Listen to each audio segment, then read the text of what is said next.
আজকে এই প্রিমিয়ারে এসছো এসকে, তুমি একটা লাকি চার্ম একটা সময়, এবং শ্রাবন্তীদির ছবির প্রিমিয়ারে তোমার সাথে কথা হচ্ছে।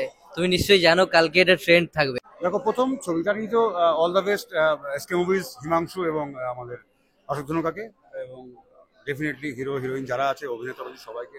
আর এসকে মুভিজের প্রিমিয়ারে বা শ্রাবন্তী প্রিমিয়ারে না, ইম্পর্টেন্ট হচ্ছে আমি প্রথম ছবি করেছিলাম দুজনে এসকে মুভিজ আন্ডারে, অশোক ধনুকার সঙ্গে, হিমাংশুর সঙ্গে। তো সেই অর্থে আমি, ওরা আমাকে বললে আমি আসবো, এটা খুব খুব আমার সাধারণ ব্যাপার। আর সেকেন্ড কথা হচ্ছে আহ, এই ছবিটার গল্প আমার একটু অন্যরকম লেগেছে। আমি হালকা শুনেছি, ট্রেলার দেখেছি, খুব সুন্দর লেগেছে।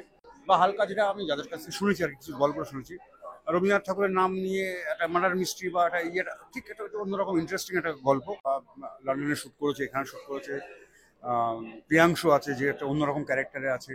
ঋত্বিক তো খুব ভালো অভিনয় করছে, শ্রাবন্তী খুব ভালো অ্যাক্টিং করতে শুনেছি আমি, আর দেখলে বুঝতে পারবো। তো আমার মনে হয় ছবিটা ভালোই হবে এবং দর্শকদের দেখা উচিত এরকম ধরনের ছবি। লাস্ট কয়েকটা বছরে আমরা যদি ভালো করে দেখি, যারা একটু কমার্শিয়াল স্টারস, যারা একটা সময় আমাদের সত্যিকার স্টার হয়ে উঠেছে, তাদের ছবির থেকে কিন্তু একটু হলেও দর্শক বাংলার বিমুখ হয়েছে, স্পেশালি কমার্শিয়াল মাস ছবির যে স্টারেরা।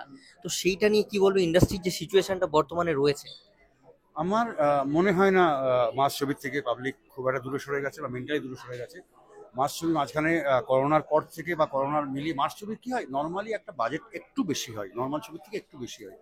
তো করোনার সময় এবং করোনার পর পর সিনেমা হলগুলো বন্ধ হওয়ার কারণে বা বিভিন্ন রকম জটিলতার কারণে ওই খরচাটা বা ওই বাজেটটা সিনেমায় তখন হতো না, বা টাকা উঠবে না, এরকম একটা ভাবনা ছিল বা ইয়ে ছিল।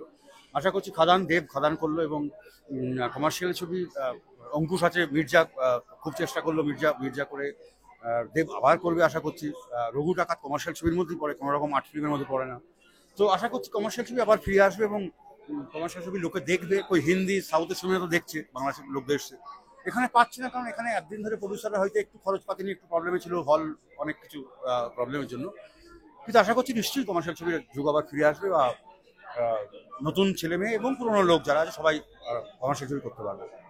রিসেন্টলি যেটা চলছে আমাদের এখানে বেঙ্গলেও এখন প্রচন্ড ভাবে চারিদিকে দেশব্যাপী চর্চায় রয়েছে, একটা অক্ষয় কুমারের ছবিতে ক্ষুদিরাম বোসকে ক্ষুদিরাম সিং বলা হয়েছে।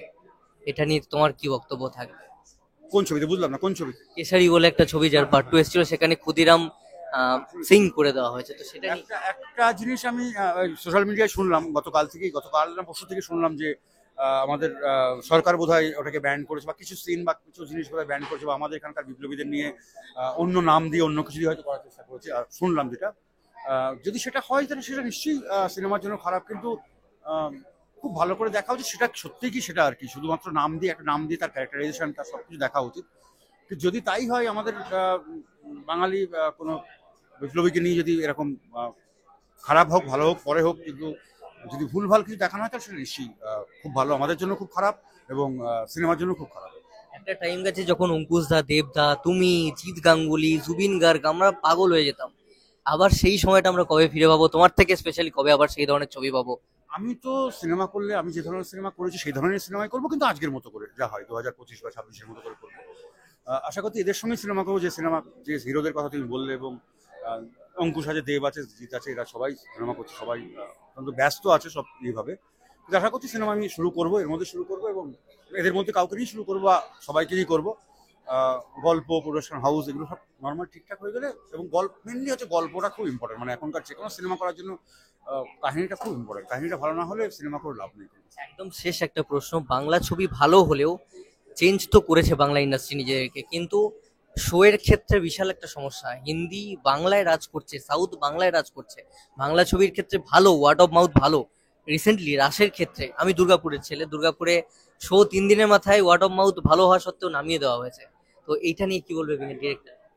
এটা নিয়ে আমার নিশ্চয়ই বলার কিছু আছে, এবং যারা বলছে, বিভিন্ন লোক বলছে যে আমাদের হিন্দি ছবির জন্য আমাদের এখানে শো পাচ্ছে না, বা এখানে শো পেতে প্রবলেম হচ্ছে।